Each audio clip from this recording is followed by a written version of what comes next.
Les amis, on l'attendait, on la voulait. On va pouvoir enfin faire l'essai de la voiture qu'on attendait depuis un petit moment. Je vous la montre dans quelques instants. Mais c'est vrai que cette voiture-là, elle a été à sujet de beaucoup de choses. Sa face avant, son profil, le fait que son designer est parti. Je vous la montre. La voici, la i3008 de chez Peugeot, la toute dernière. On va la découvrir ensemble, on va prendre le temps de la découvrir. Je vais vous montrer tous les détails. C'est un essai long, avec un essai routier. On a largement le temps. Posez-vous, prenez le temps, prenez un petit café si vous avez 5 minutes. On va profiter de pouvoir la faire intégralement, de tout voir, tout ce qui se passe, intérieur, extérieur, les techniques, tout pour profiter d'un bon moment tous ensemble. On l'attendait, la voici.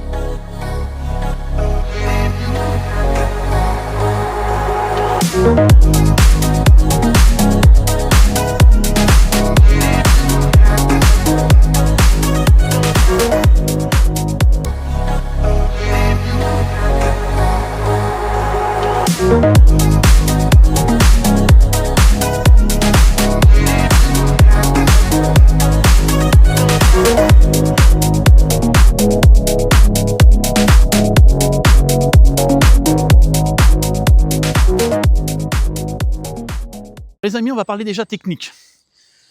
En longueur, cette voiture-là, elle fait 4,54 m. En hauteur, 1,64 m. Et la largeur, 1,89 m. Tout à l'heure, on parlera du volume de coffre, mais il fait 520 litres. Si on descend l'intégralité des sièges, pour mettre l'intégralité avec que 2 sièges à l'avant, on a un 1480 litres. Le prix de départ en allure, c'est 44 990. Et la GT, donc le haut de gamme, dans la logique des choses, c'est 46 990. Elle a une batterie de 73 kWh et une autonomie, celle qu'on a devant nous, de 525 km WLTP. Je précise bien qu'ici, la prise T2, vous l'avez là, donc c'est une grosse, vous voyez, c'est une grosse partie que vous poussez, vous ouvrez. Là, le chargeur embarqué est de 11 kW. Et vous avez donc un chargeur ici DC. Vous pouvez charger de 20 à 80 en 30 minutes. Comme la moyenne d'à peu près toutes les voitures qu'on voit à l'heure d'aujourd'hui, c'est ça. Et vous pouvez avoir en option un chargeur embarqué de 22 kW. La puissance moteur de ce véhicule que nous avons, c'est 217 chevaux, soit 157 kW. Elle a normalement une consommation moyenne de 16,7 au 100 km/h en WLTP. Je précise bien, c'est une norme comme d'habitude. Le poids vide est de 2117 kg et en charge rapide, vous pouvez charger jusqu'à 160 kW. Alors, les amis, le véhicule qu'on a là, tel qu'il est à l'heure d'aujourd'hui, avec l'intérieur qu'il a, j'ai la fiche technique de celui-ci. Donc, je vous le montre, elle est là, la fiche technique. Donc, le véhicule, donc c'est bien 3008, électrique, 210 chevaux en batterie, 73 kWh, c'est une GT. Alors, il doit avoir manqué des options, c'est pour ça que je trouve ça un peu étonnant, mais vous verrez, on verra à l'intérieur. Le prix du véhicule que vous voyez, qui est juste en face, il est de 48 400. Dessus, on peut s'apercevoir qu'il y a un pack 360 Vision Drive A6+, donc ça, on verra bien à l'intérieur. La couleur, c'est blanc Okenité. Un attelage de rotule démontage sans outil qui doit être à l'arrière pour pouvoir tracter. Vous avez la pompe à chaleur qui est directement intégrée à l'intérieur. Vous avez 6 haut-parleurs, l'ABS, l'iFeel, l'accoudoir central arrière, un accoudoir central avant avec des rangements qu'on montrera tout à l'heure, qu'on fera le détail du véhicule, et les aides de démarrage hors côte. Donc le véhicule qu'on a là, on le verra, on va le voir en détail. Donc là, c'est bien le GT que je vous présente. De base, c'est bien 46 et quelques. Donc il y a des options en plus qui sont à l'intérieur qui fait qu'il est à 48 et quelques. En attaque, donc comme je vous disais, on est avec le nouveau i3008 100% électrique. Donc on va attaquer par la face avant. Alors, vous m'aviez déjà vu quand ça s'appelle au Salon de Genève, je vous disais à peu près ce que je pensais de la face avant. N'oublions pas que le designer de ce véhicule-là, quand il a commencé, c'était Gilles Vidal. Ça a été changé. Donc on peut s'apercevoir que la face avant a été quand même légèrement modifiée. On reconnaît encore certains traits de Gilles Vidal. On s'aperçoit par exemple des feux. Alors les griffes ont été changées. La calandre, alors pour moi c'est un goût personnel. Chacun dira comme il l'aime. Il y en a qui la trouvent magnifique. Je trouve pas qu'elle est belle la face avant. Mais cette partie-là, je suis un peu moins fada. Par contre, ce qu'on peut s'apercevoir, c'est que vous avez le tout nouveau logo de chez Peugeot. Vous pouvez vous apercevoir que le logo, il est aussi gros que ma main. Et juste là, vous avez une caméra. Donc vous avez une caméra 360. Ici, vous avez un radar qui est aussi incorporé. Vous avez les radars qui sont juste ici, les détecteurs, la plaque. Le logo en toutes lettres 3008, avec cette partie noire laquée. Vous avez des feux 100% LED qui sont juste ici. On voit les pixels qui sont juste là, détaillés, avec cette énorme griffe qui descend bien bas. Ici, vous avez une partie, on aurait pu croire que c'est une extraction d'air qui pouvait aller, mais ça c'est du faux, hein. Il n'y a rien du tout ici. De ce côté-là, il n'y a strictement rien. On va passer de l'autre côté, de ce côté-ci, du profil. Donc là, bien sûr, toujours du laquage, mais bon, comme c'est un gros SUV, hein, c'est un gros véhicule, on peut s'apercevoir qu'ici, vous avez les jantes en alu avec, au centre, ce logo Peugeot. Alors la jante, elle fait pleine, c'est normal, c'est pour l'aéro, comme je précise toujours. Alors moi, j'aime bien la jante, hein, je trouve qu'elle est plutôt sympa, avec cette espèce d'étoile avec le Peugeot. C'est une jante qui fait du 235/50 R20. Ici, la partie basse est bien dessinée. Vous avez un petit détail ici qui va jusqu'au bout et qui remonte par là. Ça, c'est plutôt sympa. Le dessin de la porte est plutôt agréable. On peut s'apercevoir aussi que sous le rétro, vous avez aussi la caméra ici, hein, si tu peux venir. Voilà. Pareil sur la GT, comme on peut s'apercevoir, vous avez ce logo Peugeot de chaque côté du véhicule. Ça, c'est parce que vous avez la GT. Après, on peut s'apercevoir que la voiture est blanche avec un toit noir, ce qui donne un peu moins de masse sur le véhicule, parce que comme vous pouvez vous apercevoir, le véhicule est beaucoup plus large, beaucoup plus grand que ce qu'il n'était avant. Les vitres sont surteintées à l'arrière. On passe sur la partie arrière. Donc là, vous avez cette partie-là de l'aileron, un peu oreille de chat. Et c'est pareil, si on peut s'apercevoir, ici, il y a un trou. Ici, vous avez de l'air qui passe. C'est pour l'aéro, hein, pour vraiment donner l'aéro pas possible au véhicule, avec une antenne requin. Il n'y a pas d'essuie-glace. Alors ça, c'est un petit peu dommage. Ils auraient pu très bien le cacher juste là, justement, pour pouvoir donner. Parce que c'est vrai que là, même si vous avez une pente très inclinée, parce que c'est un SUV coupé, c'est vrai que c'est un peu dommage. On a toujours la sensation que la lunette est un peu sale. Mais bon, ça, malheureusement, c'est l'aéro. On ne peut pas faire autrement. Et puis, vous pouvez savoir que le coffre, regardez, je fais 1m76. Vous pouvez vous apercevoir que ça arrive à mon épaule. Non mais c'est complètement dingue. Regardez, je ne vous mens pas, on arrive à mon épaule. Cette partie-là, elle est tellement haute. Et puis vous avez une espèce de bec de canard qui remonte très légèrement, un style un peu l'aileron aussi supplémentaire. Là, viens voir. Voilà. Là aussi, ce qui est pas mal, le détail. Alors ça, par contre, j'aime bien. Vous avez ces trois magnifiques griffes qui sont les feux. Je vais vous mettre les clignotants. Tant qu'on y est. Alors, là. Voilà. Ça aussi, c'est sympa. C'est tout à LED. Hein. Tout est 100% LED sur le véhicule. Donc, franchement, c'est très joli. Je vais les enlever. Après, on va partir sur la partie un peu plus basse du véhicule. Ici, on a le troisième feu de stop qui est juste ici. En lettrage intégral, le Peugeot. Le i3008 qui prouve bien que vous êtes sur un véhicule électrique. On descend un peu plus bas. Ici, en réalité, vous avez un petit endroit pour mettre vos mains, mais juste à cet endroit-là, vous pouvez ouvrir le coffre. Donc là, il y a notre matériel, hein, je précise bien. Ça fait 520 litres de coffre. Je ne sais pas si on peut...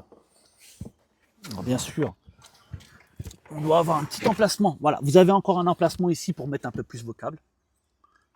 Vous n'avez pas de front. Je vous montrerai tout à l'heure la partie avant, le coffre.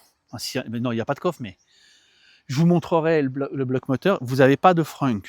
Donc c'est vrai que ça, pour ça, c'est encore un défaut. Bien sûr, vous avez le coffre automatique à ce prix-là de véhicule, heureusement.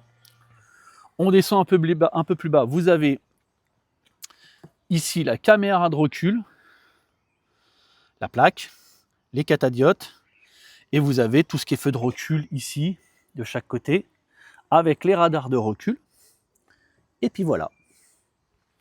Alors bien sûr, vous avez ce qu'on peut apercevoir sur ce véhicule-là, ce déport du pare-choc.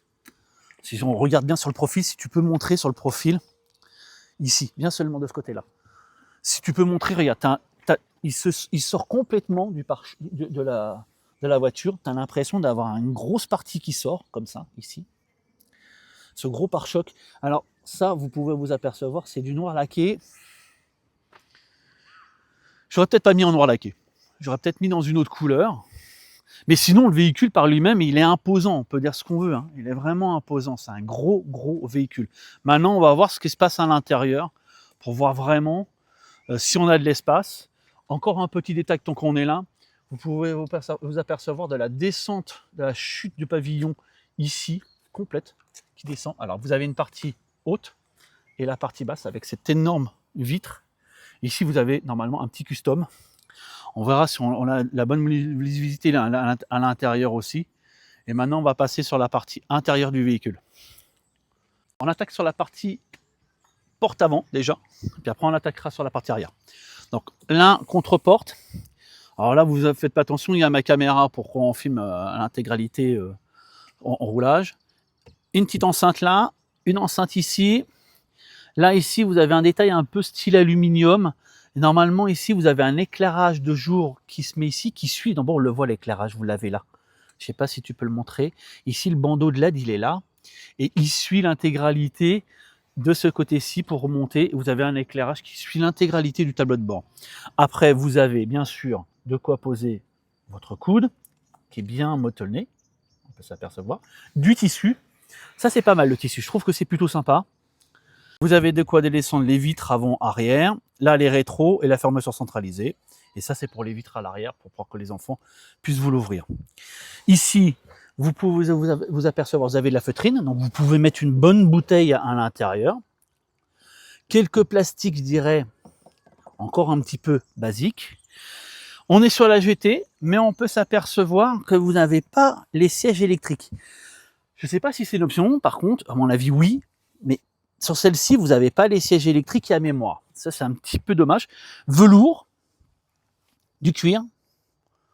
Et puis, bien sûr, on passe à l'intérieur du véhicule. Voilà.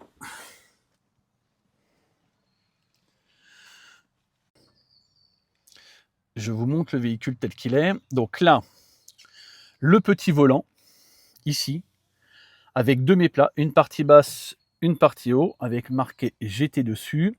Ici, vous avez tout ce qui est régulateur limiteur de vitesse, ici. Le logo Peugeot. Ici, vous avez tout ce qui est radio, téléphone, le son, le volume, tout ça. Après, de ce côté-ci, vous avez pour mettre en route. Donc si j'appuie sur le pied, voilà, l'écran s'allume. Vous avez la boîte de vitesse qui se situe juste là. Cette partie basse, vous avez ce qu'ils appellent les tables touch. Donc, je vous montre. Voilà. On va baisser le volume, il y a du volume. Là, vous pouvez personnaliser cette partie-là. Hein. Ici, vous pouvez largement le personnaliser.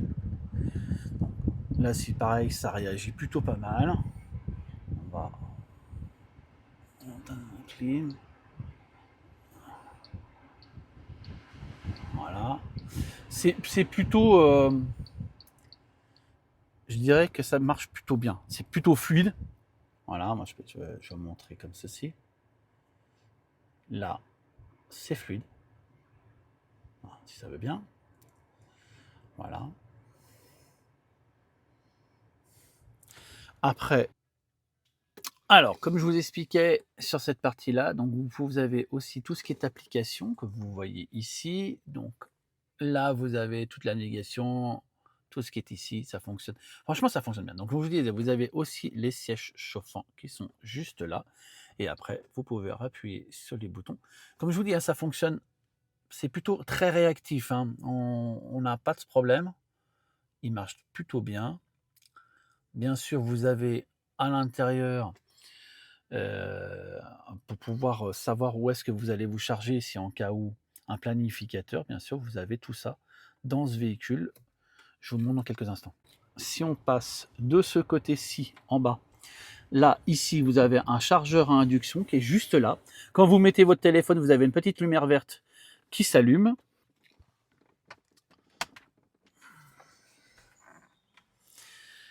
Ici, vous avez les réglages des embuages arrière, le recyclage de l'air. Ici, tout ce qui est climatisation, même chose, idem. Voilà. Les modes de conduite qui sont juste ici, que je vous montre. Voilà, vous pouvez les avoir ici, c'est marqué. Mode normal, mode sport. Donc, ça change très légèrement ici. Et le mode éco, ça passe en bleu. Voilà. Vous avez les warnings, juste là. Le réglage du volume. Le réglage pour le frein à main. Ici, 2 portes gobelets. Vous avez, bien sûr, ici, une boîte réfrigérée. Juste là. Grande, très grande, je dirais. Donc, sur ce niveau-là, c'est top. Rien à dire. Avec ce tissu qui est juste là. Les beaux sièges que vous avez. Donc là, avec le logo Peugeot juste ici. Donc ça, c'est vraiment très très joli.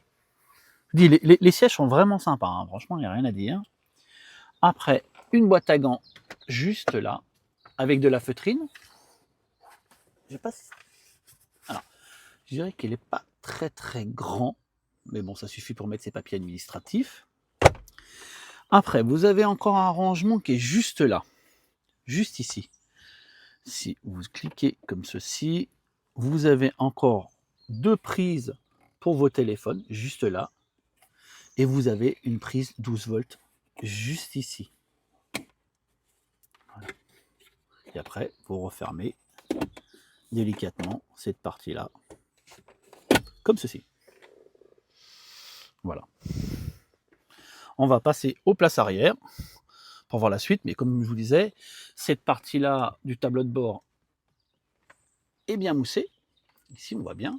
Ici, du tissu, les aérateurs ici, et l'aérateur qui est juste là. Et sinon, vous avez le rétro sans bordure, qui est plutôt sympa. Et vous avez le miroir de courtoisie qui est juste là. Et puis, comme je vous disais, cette dalle de 21 pouces. N'oublions pas, c'est grâce à ça qu'à l'heure d'aujourd'hui, alors moi, ma position de conduite, elle est positionnée comme ceci. Donc, quand je me mets au volant, voilà ce que je vois. Exactement, je peux vous dire exactement, voilà ce que je vois.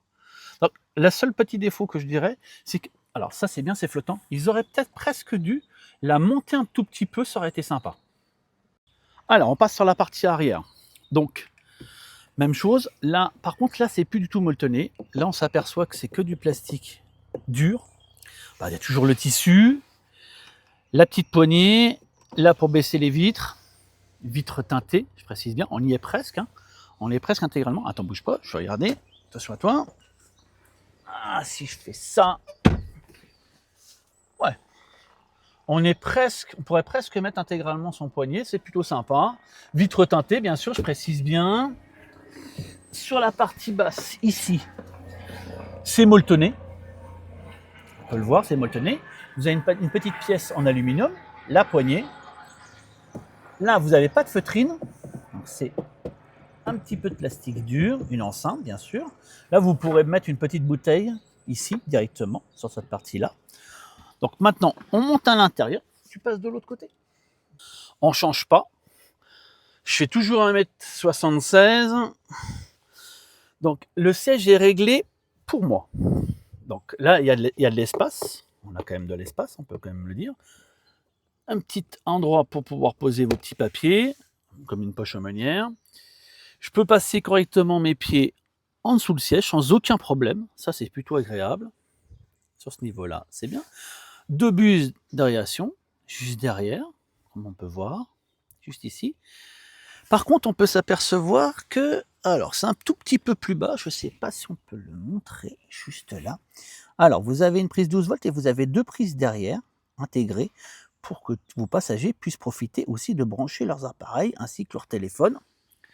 Après, au niveau de ma tête, parce que n'oublions pas que c'est un crossover coupé. Donc, on peut s'apercevoir quand même que là, alors moi je fais 1m76, hein, comme je vous ai dit, j'ai encore de l'espace, j'ai encore à peu près ça, donc j'ai encore de l'espace. Je dirais qu'une personne d'1m90 sera peut-être un petit peu embêtée, mais sinon ça va. Là, vous avez une petite LED qui est juste ici, c'est pareil, vous avez des airbags, et normalement, je ne vais pas dire de bêtises, vous avez un accoudoir, ici, avec 2 porte-gobelets, de quoi poser votre téléphone juste ici, qui est plutôt conséquent, bien molletonné, ça c'est plutôt bien pour les longs trajets. Si on se met au milieu, l'assise est un petit peu plus petite, mais vous devriez avoir de la place. N'oublions pas qu'il n'y a pas de tunnel de servitude qui est juste ici. Donc dans la logique des choses, vous avez de la place. Allez, je dirais 3 grands gabarits comme moi, je dirais que ça passera peut-être moins bien, mais vous pourrez quand même faire un peu de route. Avec des personnes avec un gabarit un peu moins épais que moi, malheureusement, eux passeront sans aucun problème. Avec 2 enfants, ça passe tranquille. C'est quand même, je dis, plutôt bien. Là, c'est pareil, vous avez encore de la place, même au milieu, vu que c'est un peu remonté, vous avez de la place sans souci. C'est plutôt bien. Non, franchement, j'avoue, c'est plutôt bien. Allez. Bon, les amis, nous voici, qu'on s'appelle à bord de la i3008. Comme on vous le disait, pour une fois, on a pu avoir l'occasion de pouvoir les essayer. Donc, avec les nouveaux caméras, nouveaux micros, j'espère que le son sera top. Vous nous le mettrez aux commentaires. Donc, nouvelle i3008, donc 100% électrique, celui-ci. Il vaut à peu près 48 000 € celui-ci. C'est pas une GT, et on a fait déjà un petit peu de roulage. On était sur Albertville, là on va sur Saint-Pierre-d'Albigny parce qu'on a un temps quand même pour pouvoir prendre le véhicule. On met à peu près 3 heures. On a 61% de batterie. La voiture était chargée à 61% de batterie quand on l'a récupérée, donc 250-260 km. Au niveau de ma position de conduite, c'est plutôt agréable. Donc, vu que c'est pas une GT, comme je vous montrerai quand on fera le détail du véhicule, là, c'est pas des sièges électriques. Par contre, ils sont très agréables, bien enveloppants. Moi, je suis quand même un gabarit plutôt important. On n'est pas trop secoué dans le véhicule. Les bruits d'air, pour l'instant, ça va. Ce qu'on peut surtout s'apercevoir, c'est qu'ici, vous avez une énorme dalle de 21. Mais pour pouvoir avoir la vision que j'ai juste devant moi, j'étais obligé de le baisser parce que sinon, la partie du volant que vous avez juste ici me gêne très légèrement. Mais ça, c'était déjà un problème déjà sur le Cockpit de l'ancienne génération chez les Peugeot. Avec maintenant la dalle que vous avez devant vous qui est de 21 pouces, je dirais que pour l'instant, ça me gêne pas trop. Le volant est petit, 2 mets plats, comme on peut s'apercevoir, des réglages ici, limiteur, régulateur de vitesse. Non, c'est plutôt très agréable. Au niveau de l'ergonomie, je dirais que c'est un peu dommage. Alors, elle est bien la voiture en par elle-même, hein. Elle est très très bien. Mais on peut juste s'apercevoir que si on veut faire quelque chose, par exemple comme la clim, j'ai une fâcheuse tendance à m'approcher très légèrement de l'écran. Je décolle mon dos du siège pour aller aux informations.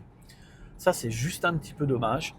Il aurait presque fallu, alors on essaye de faire un peu tout tactile à l'heure d'aujourd'hui, mais avec une simple petite molette, ça aurait été pas mal. Ou sinon, là où il y a les table touch, ici, que vous avez là, donc je vous montrerai quand on fera le détail du véhicule, mais il aurait presque fallu qu'avec le raccourci, on puisse avoir juste en bas, au moment où on mettait climatisation, avoir marqué moins, plus, et puis comme ça aurait été beaucoup plus simple. Sinon, par elle-même, la voiture est belle, hein. C'est vrai que vous avez cet effet waouh quand vous rentrez dans l'intérieur avec cette énorme tablette de 21 pouces qui fait en un seul tenant. Si vous avez le véhicule avec donc la pale GT, mais normalement vous avez une séparation entre les deux, entre la clim et le reste. Mais là, c'est tout dans un seul bloc, donc c'est très très bien. Euh, c'est agréable. C'est plutôt fluide hein, quand on touche là, ou quand même on veut aller sur les écrans du GPS ici. Là, c'est plutôt fluide. Les graphiques ne sont pas, je dirais, encore au niveau de Google, hein, parce que c'est dommage, c'est leur système d'infotainment à eux. Mais sinon, il marche très bien, il n'y a rien à dire. Euh, il est fluide, ça marche bien hein, par rapport à ce qui était avant. Là, ça se lag facilement. Donc sur ce niveau-là, il n'y a pas de problème. Au niveau des finitions intérieures, on a un espèce de tissu ici, avec un espèce de métal ici mais alors il fait jour. Hein, mais vous avez des LED qui courent tout le long du véhicule, qui part de là jusque de l'autre côté. Mais non, c'est plutôt bien. J'avoue que c'est une belle voiture. Maintenant, il faut qu'on voie combien de kilomètres on pourrait faire. Elle est annoncée à 525 kilomètres, celle-ci. Très prochainement, ils sortiront la version 700 km. Je précise bien, c'est que du WLTP. Hein. Ce sont toujours des normes. Donc, si vous allez sur l'autoroute, automatiquement, elle va consommer un peu plus. Si vous aviez eu la 700 km, vous ferez. On estime qu'il faut retirer à peu près une centaine de kilomètres pour pouvoir vraiment. Ça ferait du 600, 500 km à peu près, hein, selon votre conduite. Et celle-ci, c'est 525. Je dirais que vous faites un 450 facile. Un bon 450 km, ça c'est facile. Après, il faut avoir une bonne éco-conduite, bien utiliser son véhicule correctement, et là, à ce moment-là, vous pourrez faire un certain nombre de kilomètres sans aucun problème. Ce véhicule-là a une recharge embarquée, vous pouvez charger avec une batterie embarquée, un chargeur embarqué, je vais y arriver. Un chargeur embarqué de 11 kW, et en option, vous pouvez l'avoir en 22. Et ce véhicule, vous pouvez le recharger de 10 à 80 en 30 minutes. C'est la moyenne hein, dans tous les véhicules à l'heure d'aujourd'hui qu'on a. Mais je vous donnerai un peu plus de détails tout à l'heure sur le véhicule. C'est un 210 chevaux hein, qu'on a sous le capot. Ah, sous le capot, c'est pas un moteur, c'est un moteur électrique. Hein. Mais sinon, non, c'est plutôt agréable. Ce petit volant, moi j'aime bien, hein, c'est le petit volant qu'ils ont fait. Mais j'aurais presque mis la tablette encore un tout petit peu plus haut, parce que c'est vrai que la première réaction qu'on a, c'est qu'on a peur que justement cette tablette nous chaîne le champ de vision, et en réalité pas du tout. Mais c'est vrai qu'il serait légèrement relevé encore, ça aurait été sympa. Voilà. C'est l'équivalent d'un affichage tête haute pour eux, hein, chez Peugeot. Donc, après, il y a des détails que je vous montrerai quand on sera en statique. À l'intérieur, les rangements, tout ce qui est endroit pour charger votre véhicule, etc. Je vous montrerai où est-ce que c'est.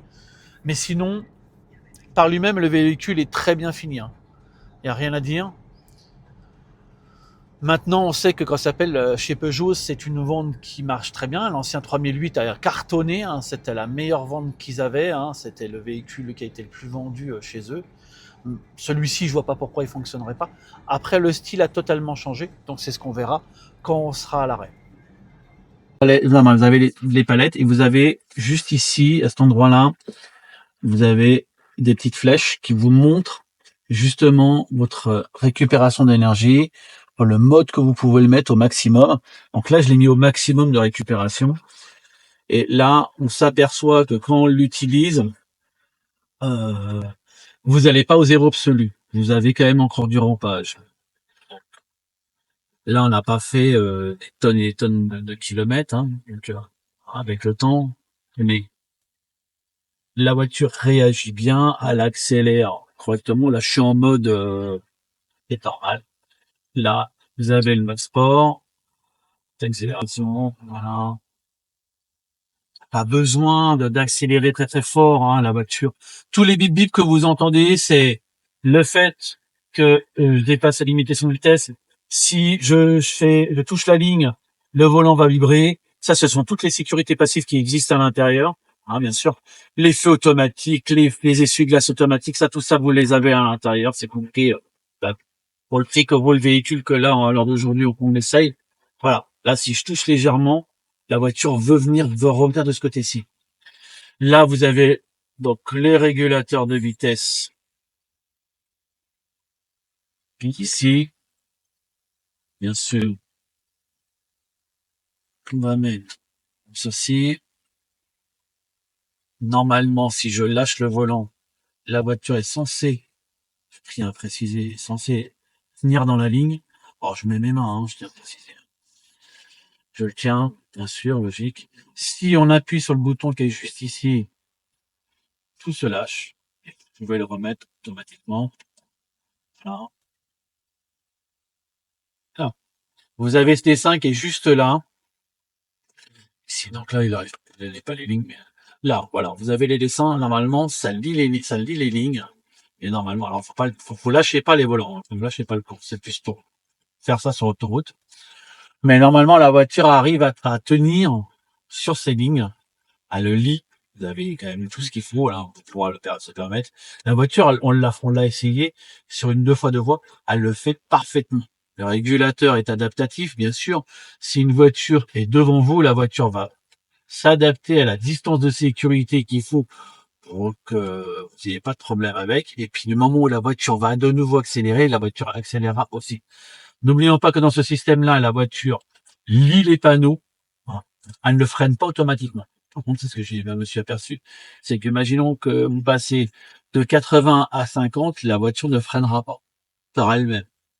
Automatiquement, vous allez devoir freiner.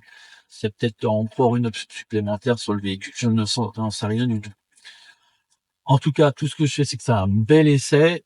Même si le temps est pluvieux en Savoie ces derniers jours, comme dans beaucoup en France, on n'a pas à se plaindre, ça marche très bien. C'est une belle voiture.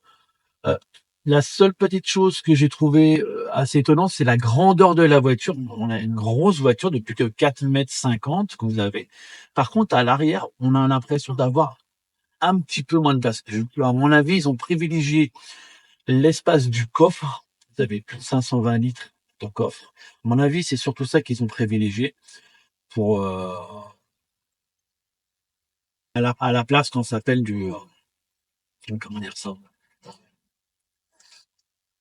Ah, je vais arriver à ma phrase, hein, mais ça va me revenir. À la place de l'espace arrière. Donc l'empattement est plutôt important, il n'y a pas de problème. À mon avis, ils ont plus privilégié, vu que c'est une famille, c'est une voiture de famille, plus privilégié le coffre arrière, que conséquence, 520 litres, que l'espace à l'arrière. Moi, je fais quand même 1,76 m. Je pensais avoir un petit peu plus de place que ça par rapport au gabarit de la voiture. Mais bon, on va pas se plaindre. C'est une belle voiture qui, à mon avis, va encore très bien fonctionner dans les ventes. J'en suis même sûr et certain. Je vois pas pourquoi ça fonctionnerait pas. Euh, Moi, le seul petit bémol, c'est ce que je vous disais, c'est par rapport à la face avant. Mais ça, c'est chacun son goût. Hein. Chacun a le droit de choisir le style de la voiture. Mais je trouve que cette calandre, hein, comme je l'expliquais,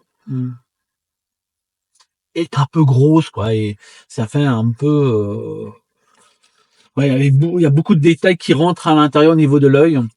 Sinon, c'est un véhicule quand vous l'apercevez en roulant, qui est très agressif, qui fait très agressif. Bon, sur ce niveau-là, il n'y a pas de problème, il est très très bien. Euh, Faut dire, franchement, c'est une très très belle voiture. Cet affichage tête haute, high cockpit, donc avec cette dalle de 21 pouces et ce petit volant ne me dérange pas. À fur et à mesure, la position de conduite que j'ai réussi à trouver ne me dérange plus. Je vois bien parfaitement mon écran. C'est ce qui était un défaut de chez Peugeot à l'époque. Ils ont réussi à trouver. Moi, je leur ai remonté un tout petit peu. C'est ce que je le répète. Il aurait fallu qu'ils remontent encore un tout petit peu la dalle. vraiment de quelques, d'un petit centimètre, je suis sûr et certain, ça aurait été top. Et le fait qu'il aurait fallu que la dalle soit peut-être moins raccourcie pour pas lever le corps ou mon dos pour pouvoir aller toucher les boutons qui sont juste ici. Donc, mais sinon, la voiture par elle-même est vraiment magnifique. Il y a vraiment rien à dire. C'est une belle réussite. Je voulais aussi remercier, tant que j'y étais, Peugeot à Albertville, de nous avoir permis de faire l'essai de i3008. Ça faisait un moment qu'on essayait de pouvoir faire cet essai. J'espère qu'en tout cas, cet essai va vous plaire. N'hésitez pas à mettre des commentaires, à vous abonner, à liker et surtout à partager cette page. J'ai besoin de vous pour qu'elle puisse grandir et pouvoir avoir plus d'opportunités de faire plus d'essais. Et j'espère que le son ces derniers temps n'était pas top. J'espère que les nouveaux matériaux qu'on a, le nouveau micro que j'ai, fonctionne mieux. J'espère que les vidéos seront de mieux en mieux et je vous dis à très très vite. Encore merci à vous tous. Ciao, ciao. Donc voilà, on va finir notre essai avec cet petit essai routier. On va peut-être s'arrêter à un moment ou à l'autre pour qu'on puisse la filmer un petit peu de l'extérieur, la voiture, que vous puissiez la voir en mouvement aussi. Je voulais remercier, comment elle s'appelle, Peugeot Albertville, de nous avoir permis d'essayer le i3008. J'espère faire aussi plein d'autres essais, ainsi que tous leurs modèles électriques et hybrides aussi. Je tiens à le dire, c'est une belle voiture, ça va être sûrement une belle réussite de vente. Elle est très très bien finie, très très silencieuse, il y a rien à dire sur nos routes de Savoie, il y a pas à se plaindre. Pour finir la vidéo, je voulais aussi vous remercier. C'est grâce à vous aussi qu'on arrive à faire. On est depuis le 6 janvier que j'ai ouvert cette chaîne, on est à plus de 80 000 vues sur cette chaîne. Donc je voulais aussi vous remercier. Un peu plus de 210 abonnés, c'est assez exceptionnel. J'espère que le son sur cette vidéo sera meilleur. Pensez à mettre un commentaire, à vous abonner. Si vous avez aimé la vidéo, à liker et à partager un maximum cette vidéo. C'est grâce à vous, je tiens encore à le dire, qu'on arrive à faire des essais tels qu'ils sont. Donc encore un grand merci et je vous dis à très très bientôt. Ciao ciao.